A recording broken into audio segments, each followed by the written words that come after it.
You're listening to the Vibrant Happy Women podcast, episode number 278. We're talking today about how to take a leap, how to make a shift to bring your life more into alignment with the way you want to be living. Stay tuned. Hi, I'm Jen Riday, and this podcast is for women who want to feel more vibrant, happy, aligned, and alive. You'll gain the emotional, physical, and spiritual tools you need to get your sparkle back and ensure that depression, anxiety, and struggle don't rule your life. Welcome to the Vibrant Happy Women podcast. Hey there, my friends. Jen here, and welcome back to Vibrant Happy Women. I'm so excited to be talking to a friend of mine today, Marci Barragan. She has a beautiful story of changing up a lot of things in her life so that she could feel like she was living in alignment with her purpose. Marci is going to inspire you. She is a regular, everyday person who is living a phenomenal and not so everyday life simply because she has learned how to take this leap, knowing that all good things are on the other side of fear. So I'm not going to give anything away. You need to listen to this, and let's dive in. Hey everyone, I'm here with my friend Marci. Her name is Marci Barragan, and she's a blogger and a certified life coach, a graduate of the Vibrant Happy Women Coach certification. And Marci helps women who feel that something in their life has fallen off the rails and helps them to make pivots to get back into alignment with their values and dreams. In her free time, Marci loves to read, travel, have deep conversations, and make memories. Marci lives in Wichita, Kansas. She's the proud mom of 3 awesome young adult kids, and she has 4 crazy grandpups. Okay, tell us about the grandpups. How long have they been in your life? Welcome. Oh, my goodness. Well, thanks, Jen, for having me today. 2 of them were actually what I considered my dogs, but when my youngest decided he was going to move out, he took them with him. So they're now his. Oh, and yes. And so now they've become my grandpups. The other 2, each of my older 2 children, of course, bought a dog right away when they got their first apartment where they could have one. And so we have 2 beagles and then a couple of mixed breed dogs, one that's got a lot of border collie in him, and another one who's got a lot of coonhound in him. So it is a busy bunch when they are all together. We love to take them to the dog park and let them chase around. So. Oh, that's so fun. I can tell you guys are a real dog-loving family. Oh, yes. That's awesome. Okay, well, so today, Marci and I are going to be talking about the times in your life when something feels off-kilter or out of balance. And I know all your ears are perking up because we just lived through a pandemic. Marci's going to share her story of those times in her life and what she did to get back into alignment. And that's the kind of specialization Marci has as a life coach. She helps women get back into alignment when things are off the rails. So, Marci, let's hear your story of the times when you had to make those shifts and when things felt off and you had to take some leaps. And I think it's really courageous. So I hope that this inspires some people. Yeah, that would be great to talk about, Jen. I know every little leap that I made really empowered me to be ready to make the next leap and to get closer and closer to living the life that I dream that is really in alignment with my values. And, I had as a younger woman made smaller leaps, let's say. But then as I got a little older and was right smack dab in the middle of the craziness that can be motherhood with 3 kids, ranging between school age and high school, I realized that there were some things that were definitely causing some discontent in my life, things that were just wearing me out, leaving me feeling like my life was off the rails, right? There were things that just were no longer working for me. So one of the first things that I did was really evaluated what I was doing to bring money into my family. So for my living, I was working for a large nonprofit that required a lot of hours, a very flexible work schedule, and it was high emotion, high energy, high traffic. So I would get home at night, and some days I would feel like, don't look at me, don't talk to me, don't need anything from me. And I was like, what am I doing? Like, this is my family. This is where my focus is supposed to be. And instead, I'm giving everything away to everybody else during the day. So I made the decision I made out a big list of the things that I would be looking for in a new position. So I was the primary income earner in our family. And so I was not able to just, quit my job and stay home. That wasn't an option for me. So I made a pretty lengthy list of what things my next job would need to have. And I decided that I was not just going to make a jump to any old job. It was not to the point where, I didn't have a job, so I had to take the first one that became available. I was in a good spot to find the next right thing that really was a perfect fit for my family. And it took me almost 2 years to find that right fit. Some really great interview processes I went through, jobs I really thought I wanted, which in hindsight now, I know were not the jobs for me. And then landed in a really good position that essentially restored some sanity to my life. There were now boundaries around my work day. There was not after work, after hours, weekend, holiday issues that maybe would creep in, which really restored a lot of sanity to the life I was living. So that was really the first leap that I was able to make. And patience to see that through was probably the biggest lesson that I learned in that. So how did what obstacles do you feel like you had to overcome to take that leap, Right. So already was working a more than full-time job, right? And already raising these 3 kids. And so then taking on a job search, which can be a full-time job in and of itself, required me to kind of put some parameters around that search. So I actually went online to Indeed, a big job search engine, and I decided that I could only really dedicate one little time block per week to looking at what had become available in the week and filling out those applications right then and there. So I actually designated Sunday mornings as my time, because had I been paying attention to every single new position that popped up all week long, I would not have been able to focus anywhere. That would have probably put me over the edge on top of everything else that was going on. So I kind of had to compartmentalize that part of the search. I knew that I needed to make a certain dollar amount in order to make this leap. And like I said, I kind of had my list to go on. I needed something that would still be flexible. So if a kid had something going on at school or was sick, I needed to, as a mom, have the flexibility to be able to meet my family's needs as well. So there really were those items on my list that were non-negotiables to me. And I had to be willing to look outside kind of the limiting beliefs I might have had about what it was I could do. Like I had this skill set, and in my mind, I was like, okay, what does this translate to, right? And the particular job that I landed in, which is in the financial industry, I had no financial industry background. It's in an IT department. I had no experience in an IT department. And it was actually a girl who had worked for me at the nonprofit previously who kind of hooked me up. And she's like, don't even read the description, just fill out the application. And so I read the job description. I love that. I read the job description and I called her back and I'm like, do you know me at all? I'm like, this says IT. And she's like, just fill it out.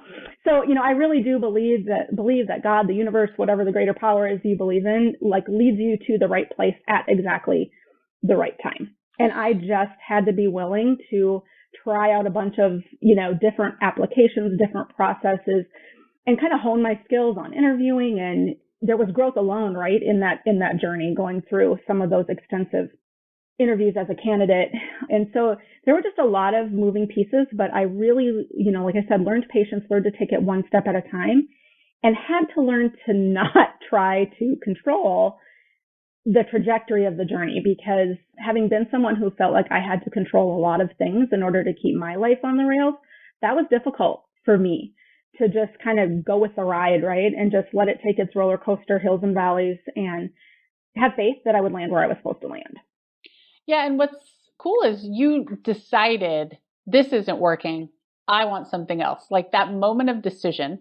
Yep. And you didn't know how it would come. But the other thing you did was you opened up a little space for the possibility, the Sunday mornings to do the applications. And then it happened. So deciding and then making a little space for it. It's beautiful. And often we get stuck even doing those first 2 steps. Mm-hmm. So kudos to you. That's awesome. Yeah, because if you wait till you have the time, it's never going to happen, because you're not going to have the time. You have to make the time. For sure. So you got a new job. How was life better after that? Oh, life was so much better. I was coming home and actually able to, enjoy engaging with my family, not feel like I was really drained from what I had experienced throughout the day. I felt a lot more sane. It was exciting because it was a new industry. It was new job responsibilities, new people. So that kind of really fueled. I was like, okay, well, I fixed that problem. Still feeling a little discontent. What's next? And I'm like, okay, if I freed up that kind of time, what else can I do? Oh, yeah. Okay. You get that one little nibble and you're like, oh man, that tastes awfully good. Where am I going to go with this? So yeah. Another area I was kind of feeling overwhelmed, I'm sure most moms can understand this, was just the sheer volume of stuff and taking care of all that stuff that goes with having a family with 3 kids and 2 dogs and being a working mom and all the craziness that goes on with that, right? So I was spending most of my evenings chasing after kids to all their activities and that kind of stuff, trying to execute homework, dinner. And then the weekend would come and I would spend most of the weekend trying to restore order, right? So you're picking up the house, you're trying to clean the house, you're trying to get the laundry done. You really want to get to the grocery store and plan some meals and get some food in the house so you're not starting the next week behind. And I was spending my whole weekend just on maintenance. And I'm a good time manager. And I'm like, why is this the way that I'm living? Like, this is not okay. So I started to think about what could I change to kind of reduce, essentially, overall, the number of things that I had to pay attention to. Well, obviously, going to my kids' events and things like that, that was not negotiable for me. I was not willing to take that off the list. But I was like, why am I taking care of a 5-bedroom house with 2 living spaces and a huge yard? And why is that a choice? So I really started entertaining that idea. And one day I was driving literally an 1/8 of a mile from our house and I saw some new duplexes going up. And I was like, So I drove into the little development. I looked at one of the little lots and I was like, this is kind of perfect. It's on kind of a dead end. There'd be room for the teenagers' cars. There's a little side yard. There were no walls to this place yet, so I had no idea what it was going to look like. But I actually got out and walked on the cement pad and started envisioning, like, what would life look like if this space was all I had to take care of? So I called the number on the sign, and they actually had a unit in another development that I was able to go look at. Well, then once I saw that, then all of a sudden I'm placing my family in that space, and I'm thinking about, boy, it's about 1/3 of the space if it was that much. And I'm like, no yard work, no snow removal, no, lot less to clean, 1 living space. And I was just like, And it literally maybe took me a week to make the leap. And I called the woman back at the leasing agency and I said, when will that particular unit be done? And we made the decision, talked to the family, and I was just like, and my oldest at that time had just left for college. And so reducing kind of our footprint, I was starting to see that, okay, my daughter, my second born, is right behind him and leaving in another. And I'm like, this is going to happen fast, right? Because these kids grow up super fast. So I'm like, what if I could make this move now to make life more manageable? So I did. I signed the lease and I started thinking, okay, well, how am I going to put all this stuff in that house? And I'm like, you're not. You're going to sell all this stuff and you're going to sell it on Facebook Marketplace. Wow. Craziness, right? Yeah. So I started with my hall closet and I was just like, okay, 1 shelf, just do 1 shelf. And that led to a second shelf, which led to a second closet, which led to the drawers. And I literally went through every inch of that house. Nice. Oh, the decluttering, it lightens your soul so much. Oh, and I lined both sides of the garage with boxes and started putting stuff, in batches, posting it on Facebook Marketplace. And then I started looking at the furniture and I'm like, this furniture is too big for the new space. And so I'm like, I'm going to sell that too. So the kids were joking. They're like, what are you going to sell us next? And I'm like, well, maybe. So I sold literally all the furniture. And with the money that I earned from all these sales, I was able to order right-size furniture for the new place we were living, a new mattress for everybody, which was needed, a new refrigerator, which was like my dream refrigerator I'd always wanted to buy. And I didn't have all this stuff to maintain. So I had all these fancy, not fancy, but they were crate and barrel dishes, like serving dishes for all of these parties I thought I was going to host, And I'm like, no, what do? I open the jar of salsa and open the bag of chips on the counter, and that's how we entertained. Like, that was our reality. So why do I need all of these beautiful stoneware pieces that are just collecting dust on the top of my cabinets? And so literally, if it did not serve more than one purpose, or if I hadn't used it or worn it or needed it in a year, it was gone. Yeah. And I was ruthless. I mean, That's great. But every time somebody came, they would meet me. So I was working, and I would only meet people right before work, right after work, or at lunch break near work. So they didn't know where I lived because safety, right? And every time something would leave my possession and I would put money in that special savings account that I had set up for this, like my soul just got lighter and lighter and lighter and lighter. And wow. once we moved, like literally when we had moved to Kansas 7-8 years prior, we had needed a semi and a half. And when we moved to the duplex, we rented a little U-Haul. I don't know, it was probably 25 feet long and made a trip and a half. Wow. Big difference. Yeah. Huge difference, and a lot less expensive, number one. And what I found in getting rid of all that stuff was I was coming home in the evenings, and if I didn't have anything for the kids, I actually was able to grab a book and go sit out on my deck. Whoa, and yeah. Exactly. What a concept, right? And on the weekends, I could go run a few of my errands, but I had time to sit down and actually plan meals for the family for the week, because I didn't have an entire house of 3,500 square feet to vacuum and dust and 3 bathrooms to clean and, all of that. So it just really, really gave me back my time in order to then really begin the journey of taking care of myself. That's awesome. Okay, so in the background of all of this, you have a spouse, and it sounds like a single Correct. mom story. So fill Correct. us in on that part of it. Correct. And I know this can be sensitive because your ex could listen to this, and so share what feels comfortable to you. Yes. So I very much am about telling my story, right? His story is not mine to tell. My children's stories are not mine to tell.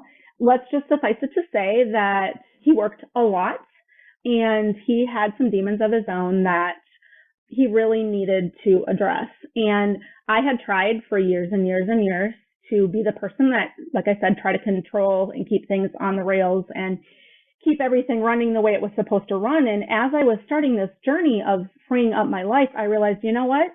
His battle is not yours to fight. Like that's his, and you can't fix that for him.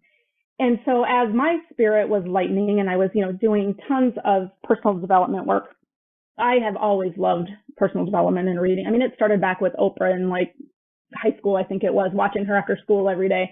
And that love of those types of books and podcasts now and all that has been there for quite a while. And the more I learned, the more I realized I'm like, that feeling of discontent that's still there, right? You changed your job, you've changed your house, you still have this feeling of discontent going on. And here it was because all this time I was trying to solve something that was not mine to solve. Okay. And that was huge for me. So you thought all of these changes would fix your partner. Exactly. Yep. Okay. And if not fix the partner, then it would solve my discontent, because I was just like, well, if I don't have that to worry about and that to worry and that to worry, then I'll have plenty of energy to deal with this, right? Yeah, right. When in fact, yes, those other things were draining me and were unnecessary things to have in my life if I was going to focus on me. I realized that I needed to take care of myself first. And if I didn't do that, then I was not being the mom that my kids needed me to be. Wow. So which was huge. You decided to downsize. You found the duplex. You got rid of all the stuff and you moved. Then what? Then I actually had a 50th birthday coming up. And I made a decision. So we had been in the duplex about a year by that point. And I made a decision on my 50th birthday that I was not going to turn 51, still feeling the way about my primary relationship as I was. And if things did not change, I was not going to turn 51 feeling that way. So my birthday is August 27th, and on August 26th of the following year, I filed for divorce. Wow, Marci. Look what you did. You created a deadline. Yeah. Created a deadline. And, I'm great at keeping promises to other people like that. I never break a promise. If it lands on my calendar, like it's happening.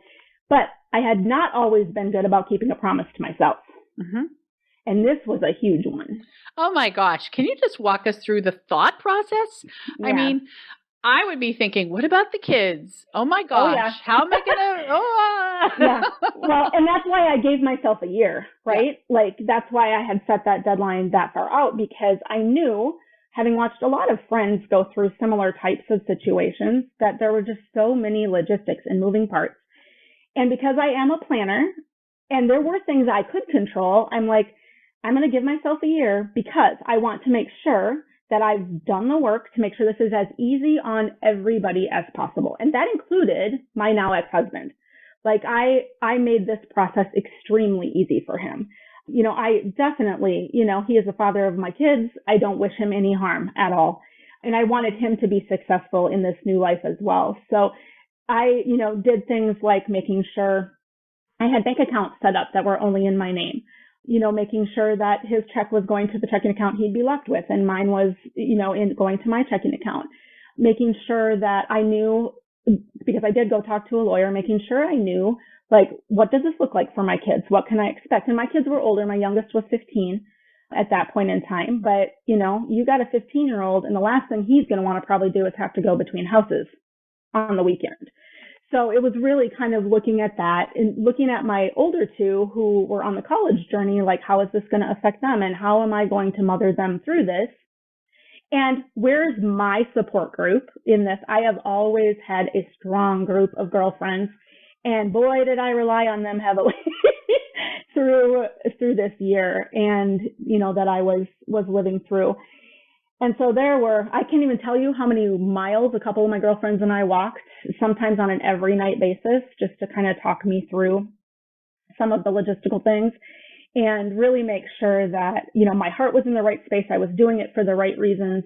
But what it all came down to at the end of the day was, you know, my kids were older and it had gotten to the point where I realized, and somebody said this to me and I don't even remember who it was, but they said, if this were one of your kids living this life, what would you say to them? Wow. Yeah. And what would be your answer? I knew exactly what I would say to them. You need to love yourself enough to let this go. Wow. Ooh, yeah. That's good.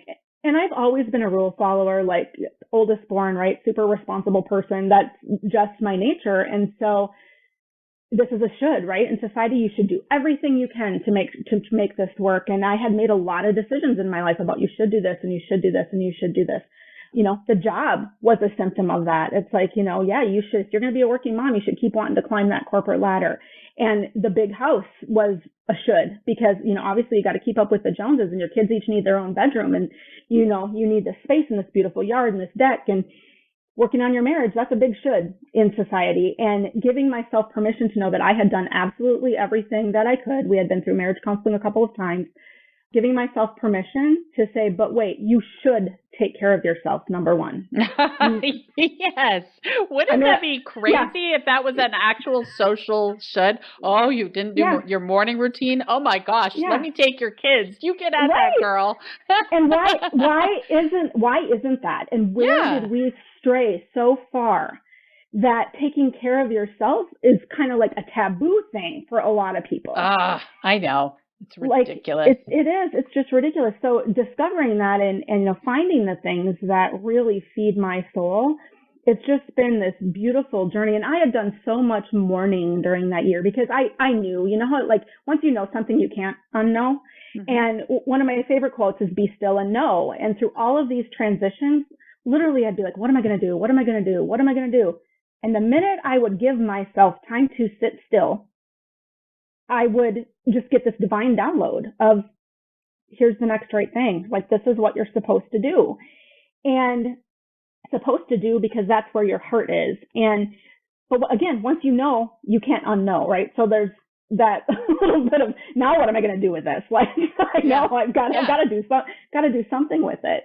But it really did serve me well to, you know, really sit in that space each time and reflect on what is my next step supposed to be, and how can I did it in all three. Like, how can I execute this without burning down the entire house in the process? Yeah, right. Well, right. You can make a pivot without having to burn down the entire house. Yeah. Well, what was the hardest thing about that in terms of your ex and your kids, and what was like the most awful thing? Yeah. Just curious. I think the most awful thing about the whole thing was I could no longer control the outcome of his relationship with the kids. So I spent a lot of time trying to cover up might be a bad word, but it might also be accurate. Areas where he lacked in his interactions with them or in things that were causing them pain in their relationship with their dad. I did what I could to try to soften the blow for the kids. Yeah. And then all of a sudden it was just like these interactions were no longer happening within the confines of my four walls where I was present and witness and, so all of a sudden I'm like, oh, you know what? Their relationships with their dad are their relationships with their dad. And again, that is not my responsibility. Ooh, and so they're going to see the full truth of their relationship with their dad and it's between them to work out. And that's really difficult as a mom and, as an ex-wife, and that his journey after the divorce was his journey. And I had done what I could to soften it to that point, but that was the cutoff point. Like, this is now your responsibility. It's no longer mine. And that was probably the hardest part for me. Yeah. Did your kids have their feelings hurt or did it turn out surprisingly well? They actually did surprisingly well with the idea of the divorce. They've struggled a little bit with their dad does not live in the same city we live in anymore. And that's been tough, for them to navigate. Again, I feel blessed that they were as old as they were when this all went down and that we have the technology we have and things like that, because it could have been a completely different outcome, for them. But again, I support them in the ways that I can, and I'm here for them and I'm a sounding board. But I very much place the responsibility. Now they are all, my youngest just turned 18 and they are all now adults. And so I can support them. I can listen. I can help them, change their thoughts. I can help them deal with the feelings that they're having. But at the end of the day, the responsibility for their relationship with their dad does fall to them and falls to their dad. And they get to decide what their boundaries are. They get to decide what kind of contact they want to have with anybody in their life, not just their dad, but, anybody that comes along. And I think that's a growing up piece that parents deal with to a certain extent as it is, right? Like all of a sudden your kid might be exposed to people at college that you don't know or necessarily approve of, but that might be the person they bring home the first time they come home, right? So, I think there's a piece of that, and I just maybe had to learn it a little early and help them to discover that with relationships that were really, really close to them, extended family, all of that. I really, when we were going through the divorce, and I did say this even to my parents and my sisters that I'm very close to, our friends, things like that, I just essentially said, right now, I have the bandwidth to deal with my feelings and emotions surrounding this and my children's.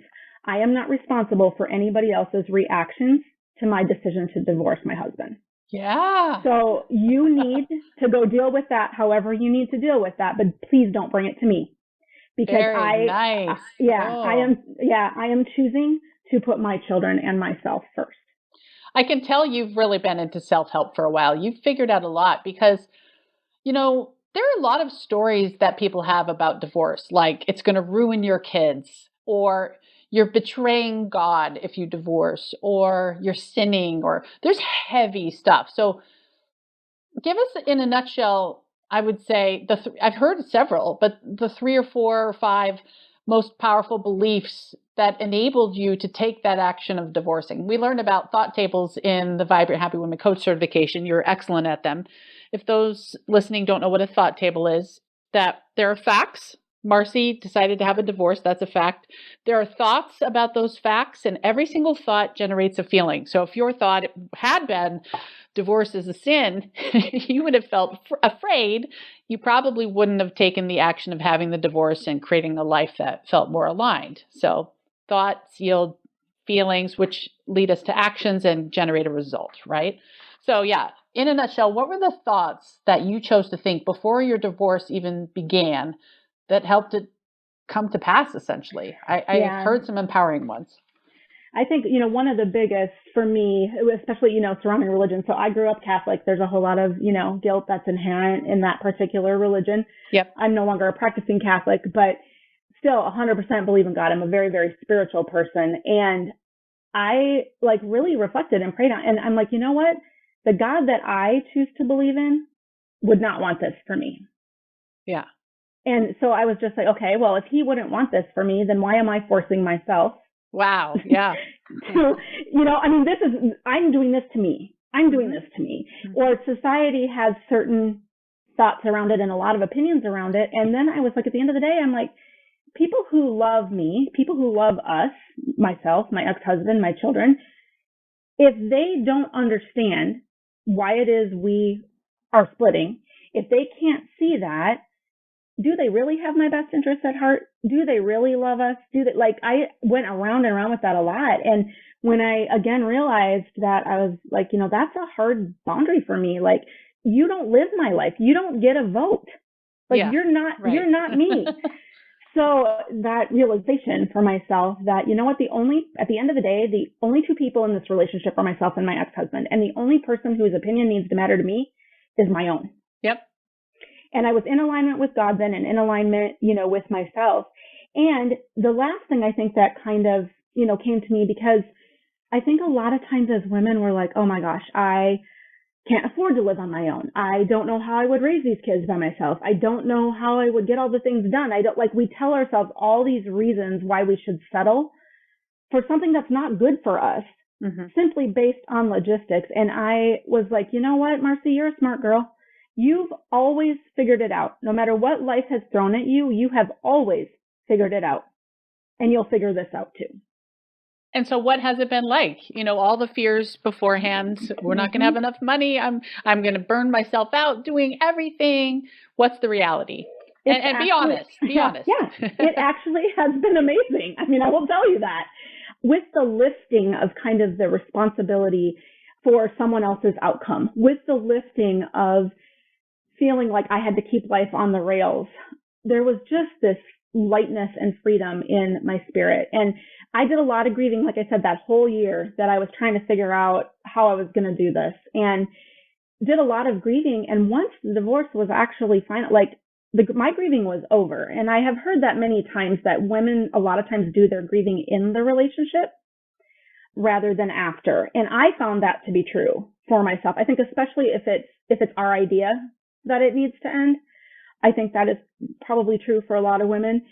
But the freedom of spirit, the agency over my own time, I get home at night and I'm not worried about what the dynamic is going to be in the house with the kids. My youngest has moved back home now for a little bit while he's continuing to go to college. Thus, I got two of the grandpups back. But I had a couple weeks stint where there was no one here.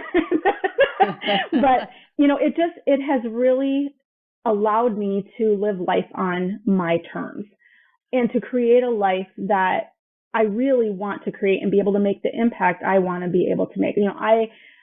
I am not afraid now that I'm on the other side of it to tell my stories. I'm not a person who tells my stories to very many while they're happening. I keep my circle pretty tight around those. But once I've worked through kind of the emotions and feel like I've learned the lesson and things like that, I truly believe I am, given mountains to climb so that I can help someone else be able to climb theirs later down the road. Yeah. But in order to do that, I need to share my stories. So that is such a good story. I love this. And so many women listening, I'm sure, are like, oh, I want to feel free. I want to feel relief. And divorce might not be the path for them. Maybe they're happily married, but they want a different job, or they need to downsize like you did, or they need to move to a mountain shack in Manitoba, whatever. Yep. I've considered that one. That sounds amazing, actually. A mountain shack. Does Manitoba even have mountains? I don't know. Yeah, you Canadians could let me know. Well, fast forward. I met you through the Vibrant Happy Women Coach certification. What made you decide to take that leap? How did that come about? Yeah. So, and I know I shared the story with you the day that I was considering whether or not to sign up, but I had felt like I needed to be a life coach for probably about a decade. But because of everything that was going on in my life, I knew I did not have the bandwidth, the resources, the energy to take that on. That didn't stop me from looking at a bunch of different certifications over the years, trying to find the right fit, but it was never going to happen with everything that was going on. So I was actually on a walk one day and have been working at home during COVID. And so I've had the luxury of, as part of my lunch break, I take a walk through my neighborhood. And I was listening to your podcast, which I've been listening to for several years. And you were interviewing 4 graduates from the first class of your certification for coaches. And I was like, wait, what? Jen has a coaching certification? How did I not know this? And so I came back and I, on the second half of my lunch break, went to your website and I was just like, oh my goodness, she does. Look at, here's all this. And so I'm like, okay, I have some questions. I'm like, I'm going to email Jen. And then I thought, she's never going to answer me today. I was like, surely it's launch day. Like, today's the deadline. It says right here, today's the deadline. I'm like, she doesn't have time for all these questions. But you did. You got back to me and responded. And so that evening, I was actually sitting on the couch watching TV and still just like, I'm like, okay, I have till midnight. And I actually got up from the couch. I came upstairs. I poured myself a glass of wine. I grabbed my credit card. And what I actually said to myself was, because, you know, there's a price tag involved with certification, right?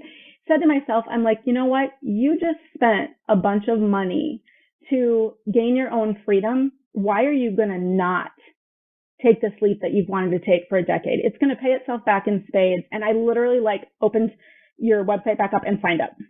Oh, right there. Wow. So from 10 in the morning or 11 in the morning and 8 o'clock at night, the decision was made. I love that comparison. I mean, you took the leap and invested in that freedom from the stuff, the marriage. Okay, so now you're working towards job freedom. What's that looking like for you? That means eventually doing a job you love, not just... Yeah.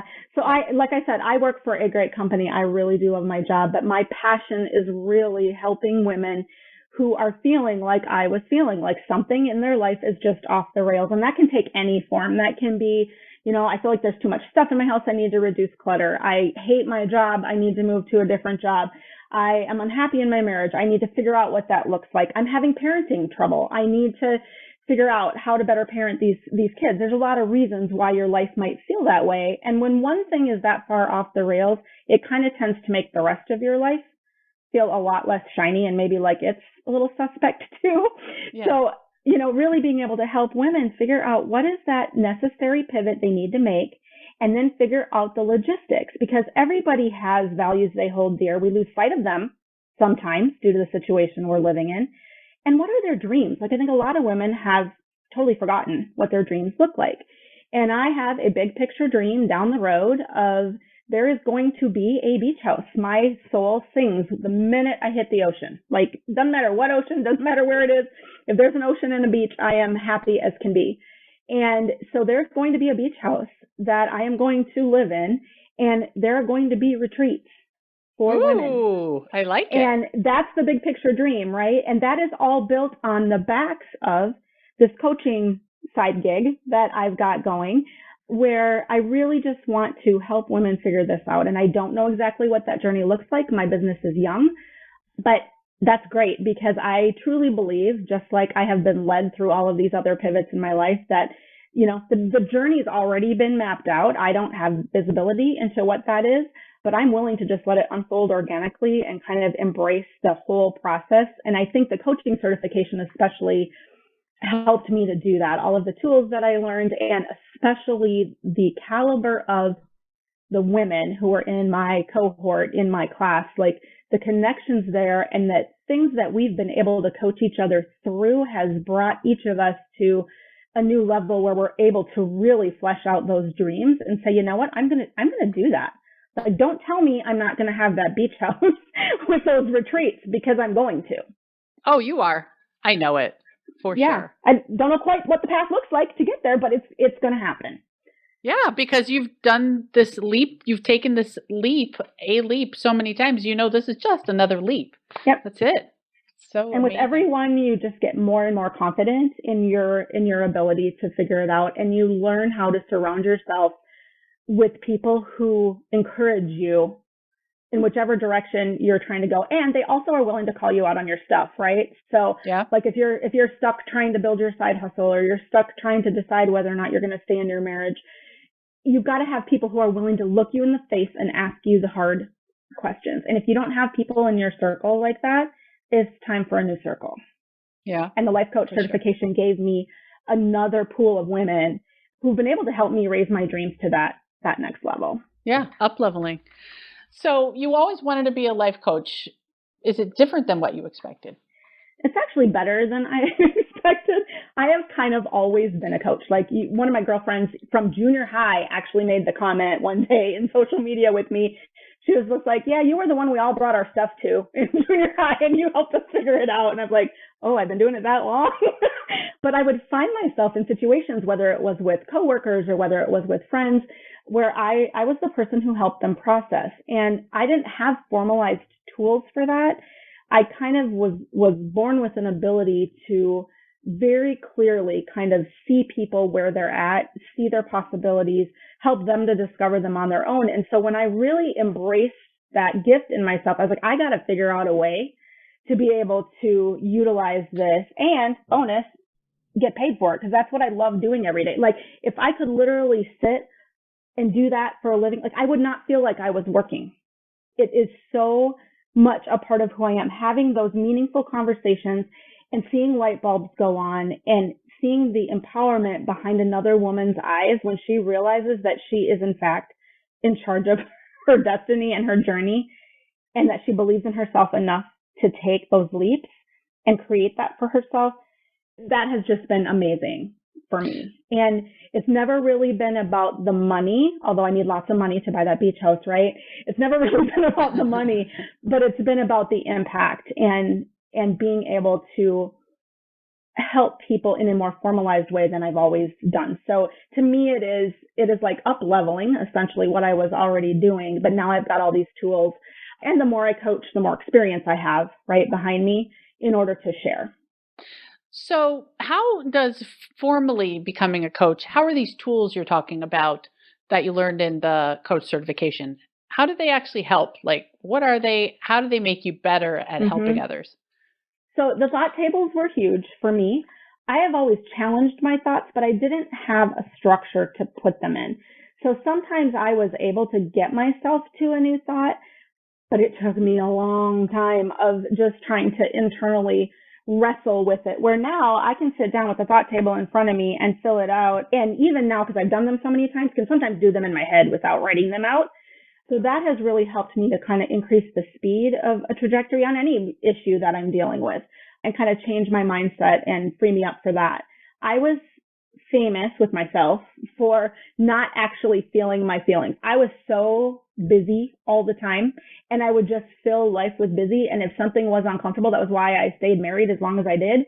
If I was uncomfortable with something, the schedule was too busy for me to sit and actually think about it, right?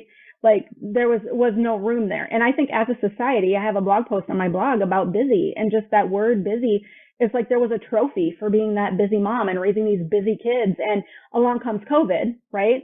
And it teaches us all that life was probably way overrated.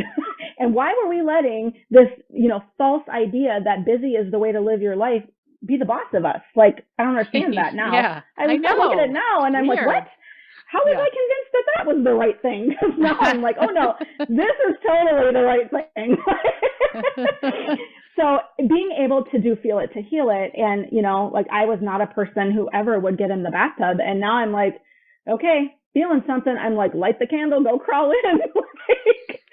So you do your safe space, your feeling work in the bathtub most of the time. Sometimes the bathtub, sometimes my little plastic Adirondack chair on my back deck overlooking this little pond, sometimes my bed, but I have discovered like new places. Like the bath thing for me is new. Like I was just like, take a shower, get it done, right? That was a task to be checked off on the box. But now it's like, I don't care if it's 2:00 on a Saturday and I don't need a shower. I can go crawl in the bath if I'm feeling something. And just being willing to sit and let the feeling move through you changes how quickly you're able to move past the negative, draining, soul-sucking emotions that are going to get you nowhere, right? Like you have to feel them. The only way to the other side is through. You have to go through them.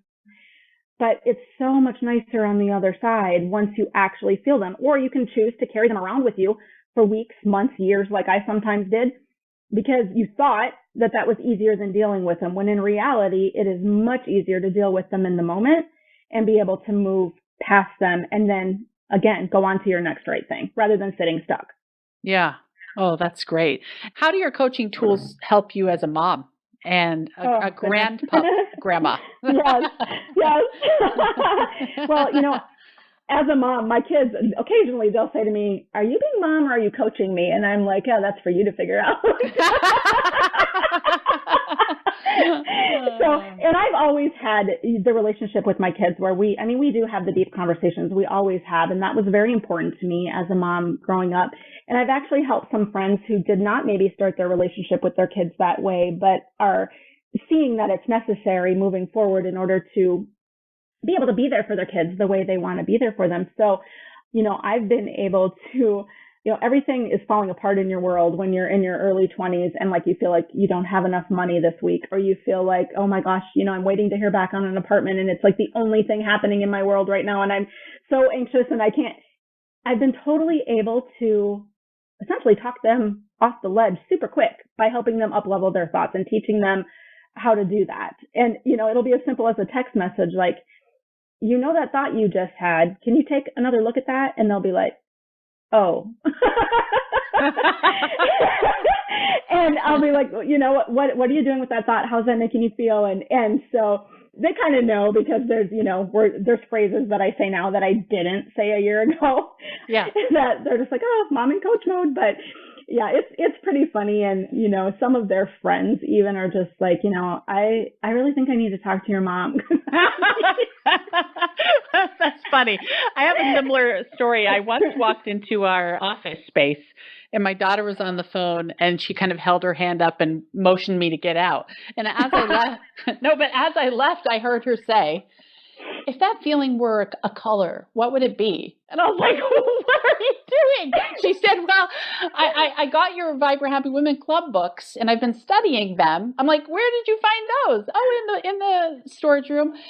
So my friends know I can do this and they know you're a coach. So they've been asking me to coach them. I'm like, okay, well, maybe I should have you watch these videos so you can have actually all the skills.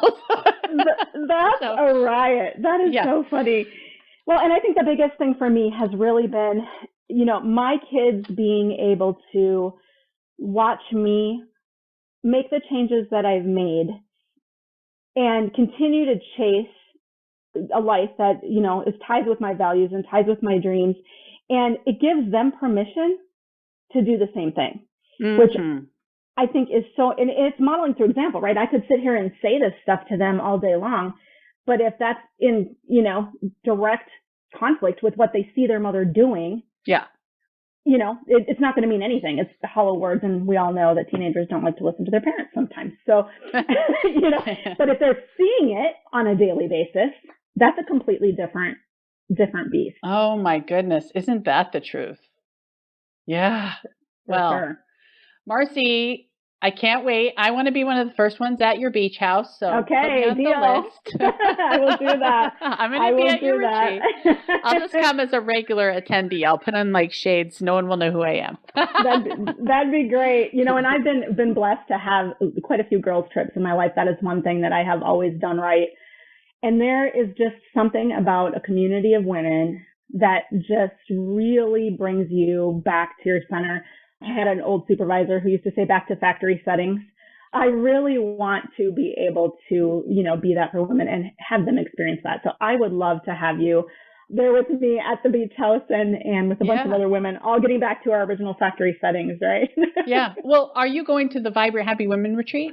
I am going. My spot is reserved and all I got to do is book the airfare, but yep, I will be there. So I signed up with the early bird discount. I was just like, no, I know it's like a year away, but I don't care. I'm putting it on there. So. Oh, totally. I can't even wait. It's going to be amazing. It's going to be awesome. It's going to be crazy. Can you imagine, we'll have all acclimated from COVID by then. I just can't wait to see the energy is just going to be amazing. Almost like I can feel it already. So. Yeah. Yep.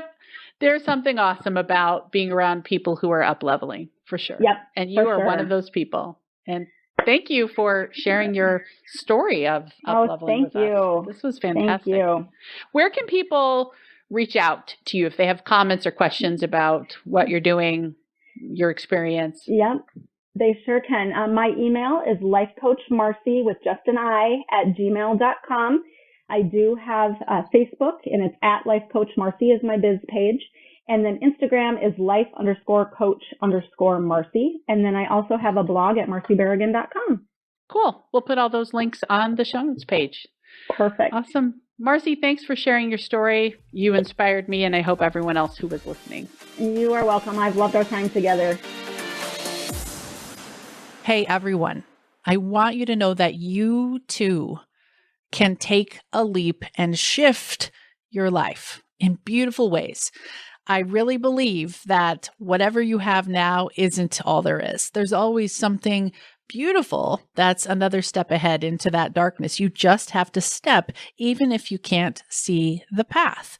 So if you have an inkling or a little itching feeling that there is something more you should be doing with your life, or that something you want to change in a relationship with your kids or your spouse or your career, have courage, trust, take that leap, just like Marci did. I think there's always something beautiful when we do something that scares us. Also, if you suspect that one of those changes for you might be becoming a coach, like Marci did, the Vibrant Happy Life Coach certification is open. We are accepting about 40 students this fall in September, and I would love for you to be one of them. We have classes of 10 where you and 9 other students will learn everything about thought tables, the Feel It to Heal It method, how to create and have healthy boundaries, the Be Her Morning ritual, all of these beautiful tools that will not only change your life as you learn how to process emotion, handle stress and trauma, and heal in beautiful ways for you, but to help your kids have this deep emotional intelligence, to have the privilege of hearing your spouse, if you have one, saying things that often only come out of a coach's mouth because they hear it from you. There is beautiful healing to be had for you and for your family. And then beyond that, if you desire, you might even choose to become a paid coach like Marci is going to do. Maybe you want to host retreats. Maybe you just want to make a difference in someone's life. And if you've always been known as the person who listens or who others come to solve a problem, or you've been interested in psychology, coaching might just be right for you. You can learn more about the Vibrant Happy Life Coach certification by watching our videos. Below those videos, you can enroll for September, and I would love to have you. It is an amazing feeling to get to know some of you very, very intimately by meeting together with you every single week for about 20 weeks.